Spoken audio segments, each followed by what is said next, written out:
WorldCom Corporation didirikan pada tahun 1985 oleh Kenneth Lay melalui merger antara Houston Natural Gas dan Internal. Perusahaan ini bergerak di bidang energi dengan melakukan penjualan listrik pada harga pasar di awal tahun 1990. Adanya hasil Kongres Amerika Serikat yang memutuskan untuk melakukan deregulasi penjualan gas alam menyebabkan Enron mengalami peningkatan pendapatan yang signifikan, sehingga Enron dijuluki penjual gas alam terbesar di tahun 1992 di Amerika Utara. Dalam upaya manajemen dan tata kelola untuk memperluas pertumbuhan bisnis perusahaan, Enron menerapkan strategi bisnis diversifikasi, meliputi future transaction, trading komoditi, non-energi, dan kegiatan bisnis keuangan. Dari bisnis diversifikasi tersebut, Enron menduduki ranking 7 dari 500 perusahaan terkemuka di Amerika Serikat dan merupakan perusahaan energi terbesar di Amerika Serikat. WorldCom merupakan perusahaan penyedia layanan telepon jarak jauh. Perusahaan ini menjalankan manajemennya dengan mengakuisisi perusahaan telekomunikasi lain, yaitu perusahaan MCI, UNET, CompuServe, dan jaringan data AOL atau American Online pada tahun 90-an, yang kemudian meningkatkan pendapatannya dari 152 juta dolar pada tahun 1990 menjadi 392 miliar dolar pada tahun 2001, yang pada akhirnya menempatkan WorldCom pada posisi ke-42 dari 500 perusahaan lainnya menurut versi macam. Kenapa sih perusahaan besar di Amerika Serikat bisa mengalami kebangkrutan? Yuk, simak kronologinya. Pada sebagian besar tahun 1990-an, strategi utama CEO WorldCom Bernard Eber untuk mengembangkan bisnisnya adalah dengan mengakuisisi puluhan perusahaan telekomunikasi yang semakin besar. Puncak dari akuisisi ini adalah merger senilai 37 miliar dengan MCI pada tahun 1998. Pada akhir dekade ini, diperkirakan bahwa WorldCom menangani hampir setengah dari seluruh komunikasi internet dan data, serta memiliki sepertiga dari seluruh kabel data di Amerika Serikat. Namun industri ini dengan cepat mengalami penurunan dan setelah merger dengan Sprint ditolak karena undang-undang anti monopoli, tidak ada lagi perusahaan yang diakuisisi dan WorldCom pun tertinggal. Mengalahkan kepemimpinan Ebers dengan perkiraan kapitalisasi pasar perusahaan sebesar 180 miliar dolar yang terkait dengan kenaikan harga saham yang terus-menerus menuntut perusahaan memenuhi target yang semakin tidak realistis, dan seorang Chief Financial Officer yaitu Scott Sullivan melakukan apapun yang diperlukan untuk meredakan surut mulai tahun 1999. Atas arahan Sullivan, perusahaan mulai menerapkan praktik akuntansi yang relatif sederhana dengan mengklasifikasikan biaya operasional sebagai investasi modal jangka panjang dan menghitung pengurangan uang cadangan sebagai pendapatan. Dengan melakukan hal tersebut, WorldCom mengembangkan asetnya sendiri sebanyak 11 miliar dolar. Setelah Ebers pensiun pada tahun April 2002, tim audit internal menemukan ketidaksesuaian dan laporan yang mencurigakan. Dengan menemukan laporan yang tidak sesuai dan mencurigakan, mulailah penyelidikan pada tahun 2002, yaitu bulan Juli. Kurang dari sebulan setelah akuntansi yang tidak tepat terungkap, WorldCom mengajukan kebangkrutan dengan aset senilai 107 miliar dolar. Pengajuan ini mengedilkan kebangkrutan Enron pada musim gugur tahun 2001, pada saat itu merupakan yang terbesar dalam sejarah Amerika Serikat. Dan Sullivan didakwa dan dinyatakan bersalah atas sejumlah tuduhan penipuan dan pelanggaran undang-undang sekuritas. Sullivan dijatuhi hukuman 5 tahun penjara. Perusahaan ini adalah produsen gas alam terbesar Amerika Utara. Nilai kontraknya aja menyentuh angka 122 juta dolar pada 1992. Namun, ada satu keanehan besar yang membayangi kejayaan Enron, yaitu laporan keuangan mereka yang dianggap nggak masuk akal. Selain itu, saham Enron pun dilepas besar-besaran. Jeffrey Skilling yang jadi CEO Enron kala itu pun berusaha mati-matian menutupi keanehan laporan keuangan perusahaannya. Berbagai serangan verbal pun dia lakukan terhadap para pengkritiknya. Akhir 2001 pun jadi momen kebangkrutan Enron. Nilai sahamnya anjlok hingga kurang dari $1. Enron pun dinyatakan bangkrut pada 2 Desember 2001. Biro akuntansi Arthur Andersen, salah satu top 5 auditor dunia, kena getahnya. Kantor akuntan publik ini pun harus bubar. Selanjutnya penyebab terjadinya kasus WorldCom.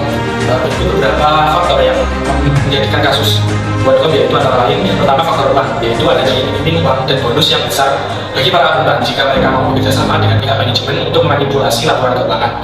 Yang kedua, faktor tekanan, yaitu adanya tekanan dari atasan untuk memanipulasi laporan keuangan. Yang ketiga, faktor budaya perusahaan. Faktor budaya perusahaan yang menghalalkan segala cara untuk dapat memperoleh penghasilan agar perusahaan tetap terlihat baik di mata publik dan harga saham perusahaan tidak turun drastis. Yang keempat, faktor pengendalian internal. Lemahnya pengendalian internal perusahaan sehingga tindakan manipulasi dan kecurangan dapat terjadi dalam perusahaan. Yang kelima, faktor kesempatan. Adanya kesempatan untuk memanipulasi LK WorldCom, di mana dalam hal ini semua pihak dari manajemen puncak hingga staf akuntansi dapat diajak bekerja sama untuk memanipulasi LK perusahaan. Yang keenam, faktor etika. Kurangnya etika profesi akuntansi. Para akuntan yang bekerja di WorldCom tidak berpegang teguh pada etika profesi akuntansi ataupun GAAP. sehingga mereka bersedia untuk melakukan tindakan yang melanggar kegiatan kode etik profesi akuntansi. Penyebab terjadinya kasus Enron yaitu yang pertama, Enron dicurigai telah melakukan praktek window dressing, yaitu dengan cara penundaan pencatatan piutang karena kasnya digunakan untuk kepentingan pribadi. Yang kedua, manajemen Enron telah membesarkan pendapatannya sebanyak 600 juta US dollar dan menyembunyikan utangnya sejumlah 1,2 miliar US dollar. Membesarkan nilai pendapatan dan menyembunyikan utang senilai itu tentulah tidak bisa dilakukan sembarang orang. Diperlukan keahlian khusus dari para profesional yang bekerja pada atau disewa atau oleh Enron untuk menyulap angka-angka, sehingga selama bertahun-tahun kinerja keuangan perusahaan ini tampak tetap mencorong. Dengan kata lain, telah terjadi sebuah kolusi tingkat tinggi antara manajemen Enron, analisis keuangan, para penasihat hukum, dan auditornya. Belakangan diketahui bahwa auditor Enron, Arthur Andersen Kantor Hudson, telah ikut membantu proses rekayasa keuangan tingkat tinggi itu.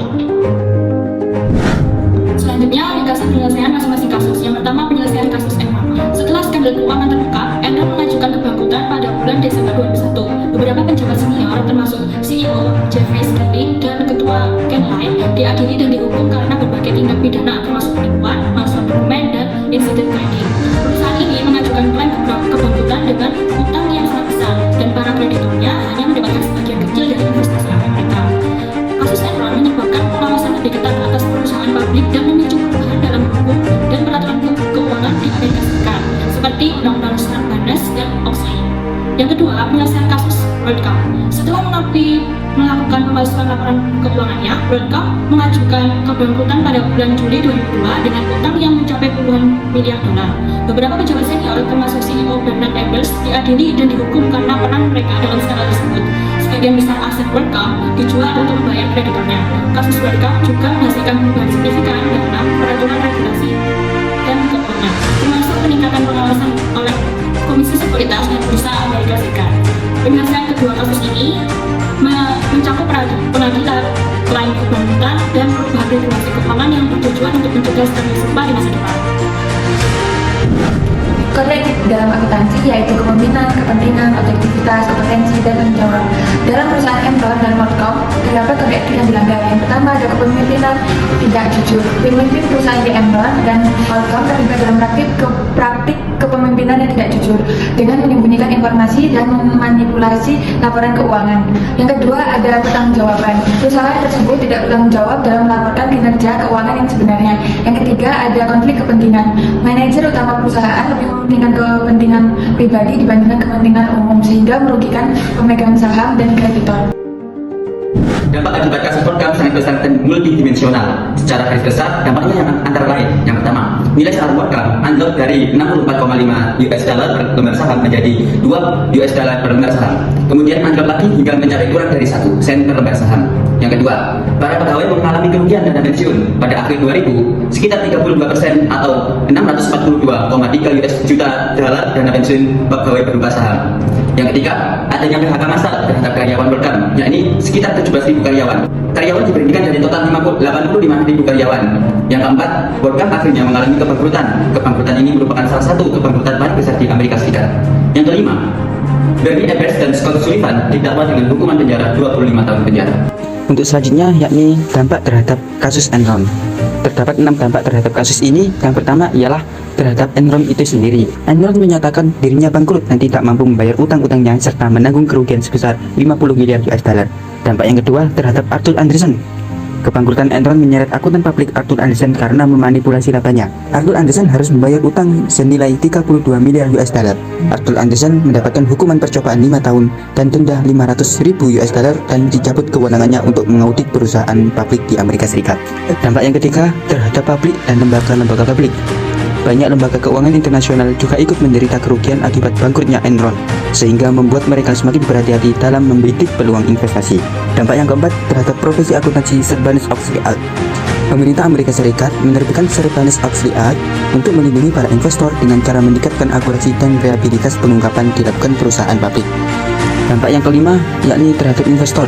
Para pemegang saham atau investor melakukan gugatan class action terhadap para biggest player di Wall Street Enron dengan tuduhan melakukan penipuan atau fraud. Dan dampak yang terakhir ini terhadap para karyawan. Ribuan pegawai Enron tidak hanya mereka kehilangan pekerjaan, tetapi juga tabungan pensiunan mereka. Tahu di dalam perusahaan memiliki Peran yang sangat penting dalam mengawasi dan memastikan integritas pelaporan keuangan serta kepatuhan dengan peraturan yang standar yang berlaku. Dalam kasus Enron dan WorldCom, peran komite audit menjadi terfokus karena keduanya adalah satu dari beberapa skandal korporasi terbesar dalam sejarah. Namun, dalam kedua kasus ini, komite audit di perusahaan Enron dan WorldCom tidak memenuhi tanggung jawab dengan baik dalam menjalankan fungsi pengawasan mereka. Ini adalah salah satu faktor yang memungkinkan praktik akuntansi yang meragukan dan manipulasi laporan keuangan untuk terus berlanjut tanpa terdeteksi. Hasilnya adalah kebangkrutan kedua perusahaan dan dampak yang signifikan pada investor, karyawan, dan pasar keuangan.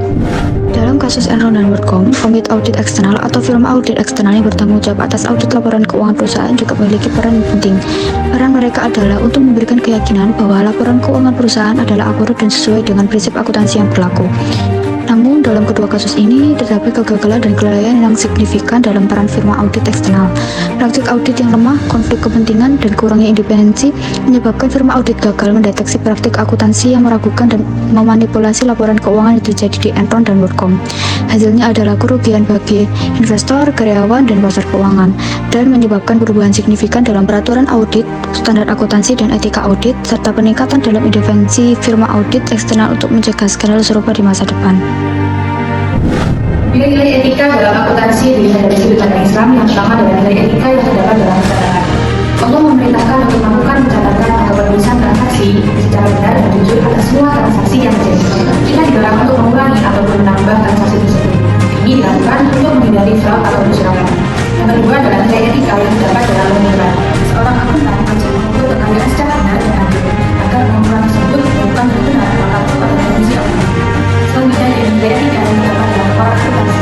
Dalam Islam, akuntansi tidak hanya berfungsi sebagai penjaga pelayanan, memberikan informasi keuangan kepada pengguna dan untuk masyarakat pada umumnya, tetapi harus dapat dipertanggungjawabkan kepada Tuhan dan dengan memberikan informasi tersebut akan memungkinkan masyarakat untuk mengikuti perintah-perintah dari Allah Subhanahu wa Ta'ala. Dari kasus ini banyak terjadi perilaku tidak etis. Perilaku tidak etis yang paling mengemuka di sini adalah adanya manipulasi laporan keuangan untuk menunjukkan seolah-olah kinerja perusahaan baik. Ada yang telah mencederai kepercayaan dari pihak stakeholder untuk memberikan suatu informasi yang adil mengenai pertanggungjawaban dari pihak agen dalam mengemban amanah. Faktor tersebut merupakan perilaku tidak etis yang sangat bertentangan dengan nilai-nilai keadilan dalam Islam dan dalam bisnis membahayakan. Faktor penyebab kecurangan tersebut diantaranya dilatar belakangi oleh sikap tidak etis, tidak jujur, karakter moral yang rendah, dominasi kepercayaan, dan lemahnya pengendalian. Hal tersebut akan dapat dihindari melalui peningkatan moral, akhlak, etika, perilaku, dan lain sebagainya. Karena tindakan yang bermoral akan memberikan implikasi terhadap kepercayaan.